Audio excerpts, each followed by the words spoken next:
Si uno escucha el sobrenombre del aviador, probablemente le venga a la cabeza la adaptación de Martin Scorsese, protagonizada por Leonardo DiCaprio. Sin embargo, el impacto que el señor Hughes tuvo en el mundo, no solo de la industria cinematográfica y de la aviación misma, sino en el mundo de las organizaciones y la administración autocrática con que las dirigió, fue tan grande que sirvió como inspiración y ejemplo para adoptar nuevos modelos de negocios, así como también el demostrar que una persona con trastornos psicológicos no está limitada, sino que muy por el contrario, posee un nivel de concentración extraordinario, ya que puede enfocarse en sus objetivos más allá de lo que cualquier otro individuo haría. Pero ¿quién fue Howard Hughes? ¿Cuáles fueron los principales padecimientos mentales que sufrió y cómo es que estos mismos le permitieron convertirse en uno de los hombres más ricos y conocidos del siglo XX? Es curioso, pero el aviador es un personaje histórico tan rico, interesante de indagar y a su vez tan complicado de comprender que se necesitarían de varios expertos en la rama de la psicología para hacerlo. Y sin la intención de adjudicarme ninguna experticia en esta materia, intentaré exponer al mismo de la manera más respetuosa y fidedigna posible.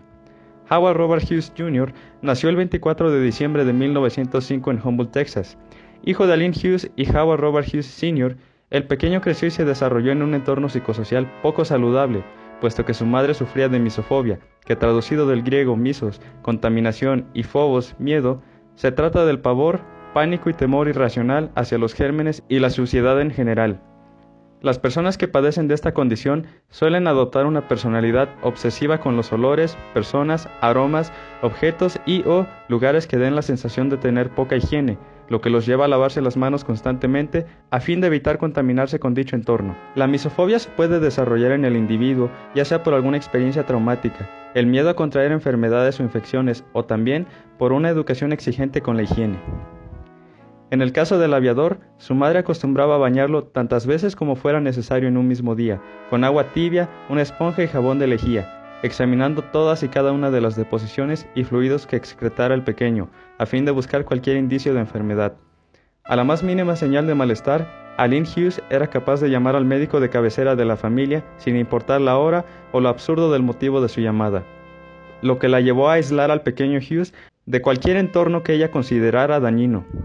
Por lo cual es fácil de imaginar el tipo de infancia y las limitantes con las que creció el futuro magnate, es decir, poco contacto con personas de su edad y en general con el mundo exterior. Por otra parte, su padre fue un hombre que poseía un intelecto y astucia que heredaría el pequeño Hughes, ya que diseñó, manufacturó y posteriormente vendió una broca que permitiría excavar pozos petroleros, dando a su empresa Hughes Tool Company una remuneración económica exorbitante para la época. Sin embargo, debido a la mentalidad y cultura general de aquellos días, Hughes Sr. consideraba que su hijo Howard tenía una actitud afeminada debido al gran apego y cercanía que tenía con la madre.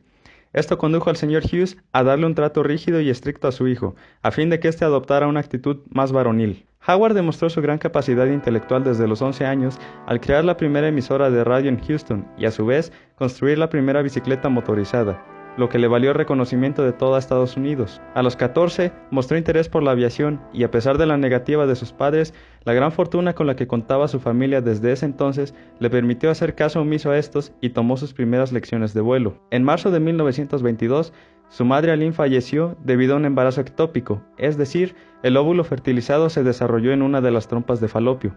lo que marcaría su destino y a su vez marcaría un profundo sentimiento de tristeza y dolor en su hijo debido al apego que ambos tenían. 2 años después, Howard se enfrentaría con la pérdida de su padre a causa de un paro cardíaco, dejando como resultado a un joven de 18 años que acababa de perder a sus progenitores y heredar la compañía familiar, así como también el recibimiento del 75% de las ganancias en cuanto a yacimientos petrolíferos se refiere, en otras palabras, una fortuna multimillonaria. A los 20 años entró en la Rice Institute of Technology de Houston, una universidad privada, la cual abandonaría al conocer y posteriormente casarse con la primera de 3 esposas, Ella Rice, con quien se mudaría a Hollywood, ya que Howard aspiraba a convertirse en un productor de cine exitoso.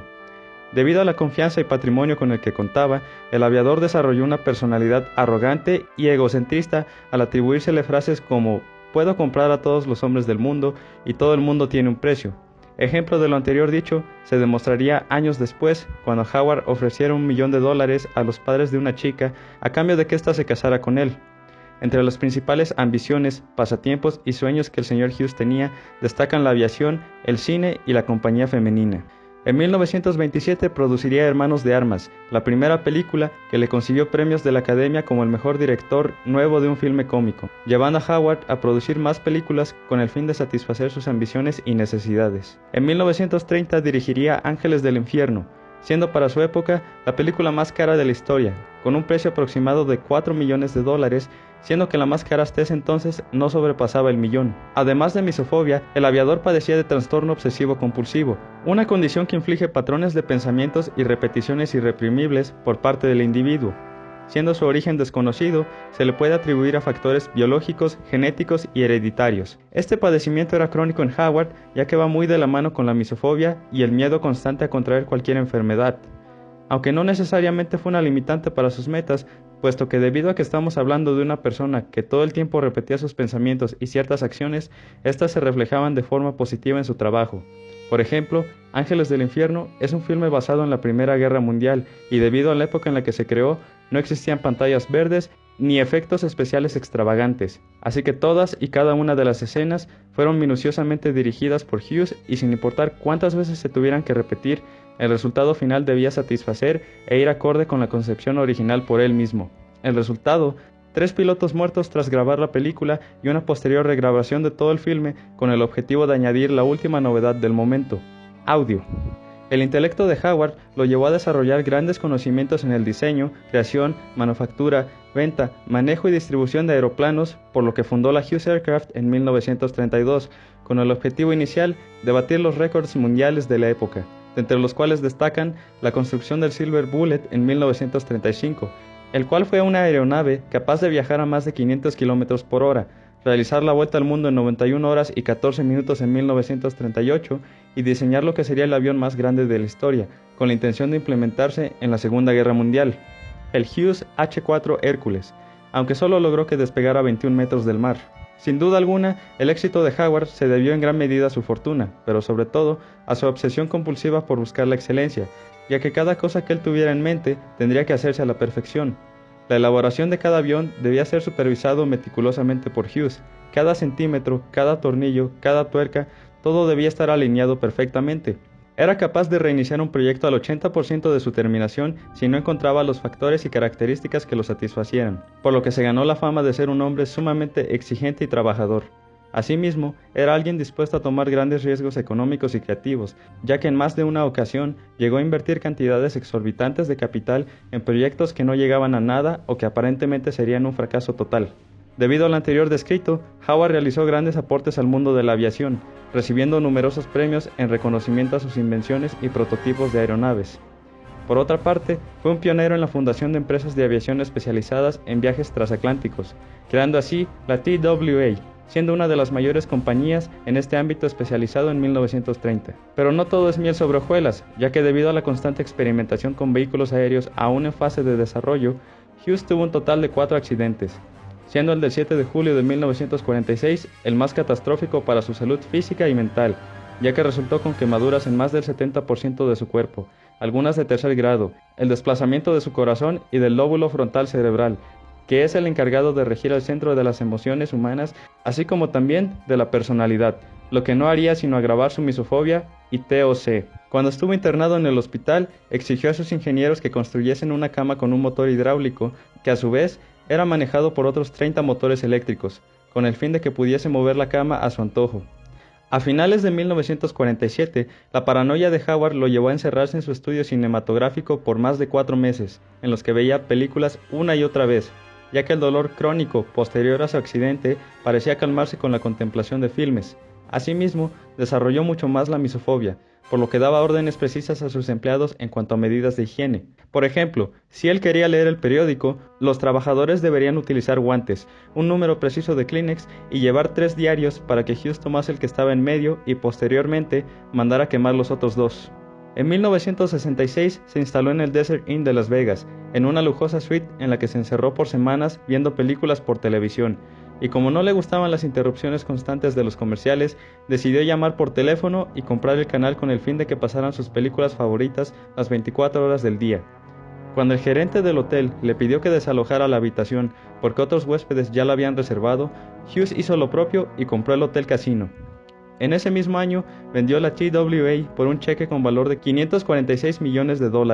Howard Hughes pasaría sus últimos años en un hotel de Acapulco, hasta que el 5 de abril de 1976, a la edad de 70 años, fallecería en pleno vuelo a Houston a causa de un infarto agudo de miocardio e insuficiencia renal. Los doctores se alarmaron al encontrar a un hombre con una barba de 40 centímetros, pelo largo, uñas sin cortarse en años y un cuerpo que apenas pesaba 40 kilos. Fue necesario tomar huellas dactilares para reconocerlo oficialmente. 2 días después, fue enterrado en un funeral al cual solo asistieron 6 personas. Si bien Howard Hughes poseía el deseo de dirigir, confianza en sí mismo, creatividad y originalidad, conocimiento del negocio y una alta capacidad cognitiva, que son rasgos de un liderazgo positivo, su forma de dirigir se centraba en la autocracia y en rasgos negativos como el narcisismo, ya que él tenía el monopolio creativo, de diseño y de toma de decisiones en las organizaciones y proyectos que tuvo. Nunca tomó en cuenta a sus trabajadores en lo referente a la toma de decisiones, creatividad o aportaciones que pudiesen realizar. Nunca se preocupó por motivarlos más allá de los incentivos económicos que les ofrecía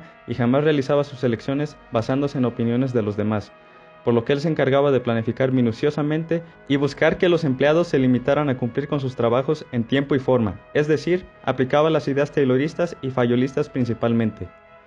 Contaba con habilidades conceptuales y técnicas que le permitieron visionar y planificar sus ambiciones a corto, mediano y largo plazo. Tenía el conocimiento y la destreza para involucrarse en todo tipo de prototipos y diseño de aviones, mas no contaba con la habilidad humana necesaria para empatizar, motivar y escuchar a sus trabajadores, ya que para él eran simplemente piezas intercambiables de un tablero de ajedrez. Howard no era un buen seguidor, ya que nunca permitía que alguien más tomara el mando de sus negocios. Por el contrario, demostraba nulo interés por escuchar a sus socios comerciales en materia de negocios. Por otro lado, poseía 3 características de un liderazgo negativo, como lo son: carecer de autocontrol al tratar de satisfacer sus deseos, mostrar indiferencia o ser desconsiderado cuando expresara sus sentimientos y anteponer su interés personal al de los demás. En definitiva, Howard Hughes era un tipo de líder autocrático que funcionó bien para la época en la que se desenvolvió, ya que los incentivos psicosociales a los trabajadores apenas estaban en planeación, por lo que solo se limitó a ofrecer incentivos económicos sustanciosos. Su liderazgo trajo grandes resultados económicos y sociales a cambio de un gran costo humano, es decir, el fin justifica los medios. Él no trabajaba en equipo, él era el equipo, y gracias a eso se convirtió en uno de los hombres más reconocidos y millonarios para su época. Sus avances y aportaciones al cine y sobre todo a la aviación fueron claves para el desarrollo en ingenierías aeronáuticas para el mundo. No era un mal hombre, no buscaba hacer daño a los demás, simplemente era un individuo muy enfermo que no podía pensar en su propia salud y por ende en la de los demás. Sin duda alguna, Howard Hughes es la prueba de que la perseverancia, constancia y el desarrollo de conocimientos generales permiten alcanzar metas que escapan a la imaginación de la mayoría de nosotros.